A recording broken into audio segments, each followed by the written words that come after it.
अचूक मापासह नारळी भात.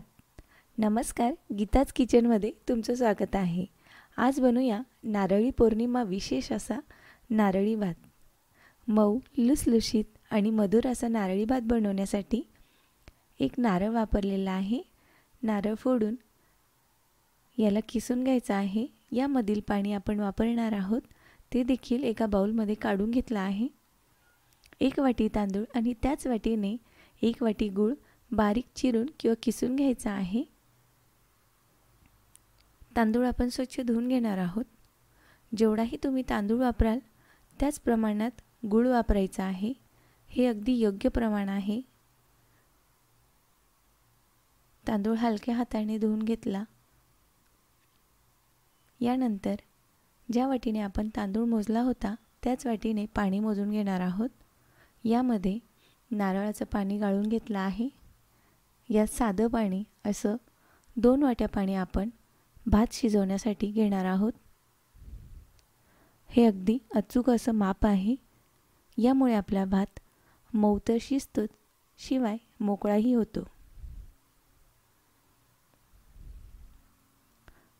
कुकरमध्ये मोजून घेतलेलं पाणी घालूया.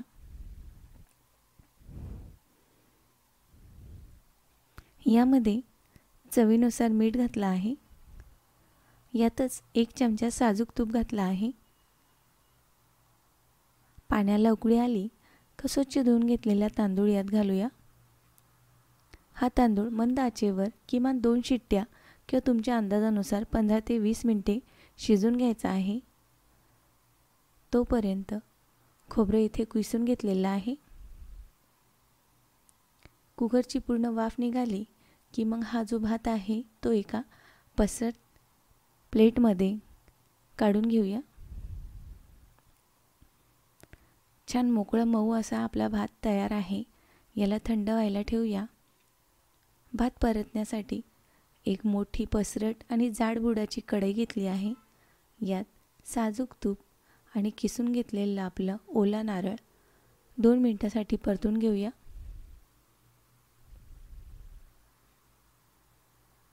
दोन मिनिटं झाले की यात आपण बारीक चिरून घेतलेला गूळ घालणार आहोत. गूळ पण मंद आचेवर आपण परतून घेऊया.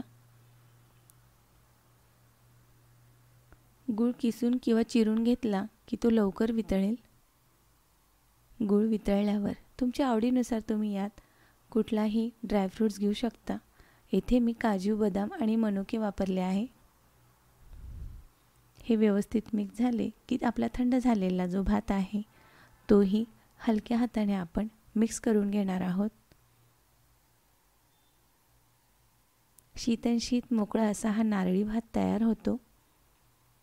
नारळी पौर्णिमेला प्रत्येक घरात ही जी रेसिपी आहे ती नक्की बनते. भाताला आपला थोडा ओलसरपणा आहे. याला 2 ते 3 मिनिटे छान परतून घेऊया, जेणेकरून यातलं जे पाणी आहे ते पूर्ण आटेल. यामध्ये वेलची पावडर घालायची आहे. याने छान अशी चव येते. यात तुम्ही दालचिनीचाही वापर करू शकता. भात आपला छान परतून झालेला आहे. पाणी देखील संपूर्ण आटलेलं आहे. अशा साध्या सोप्या चविष्ट रेसिपीज बघण्यासाठी गीताज किचनला नक्की सबस्क्राईब करा. व्हिडिओ बघितल्याबद्दल तुमचे खूप खूप धन्यवाद. व्हिडिओ आवडला असेल तर व्हिडिओला लाईक करा आणि चॅनलला सबस्क्राईब करा. आणि ह्या पद्धतीने एकदा नारळी भात नक्की बनवून बघा.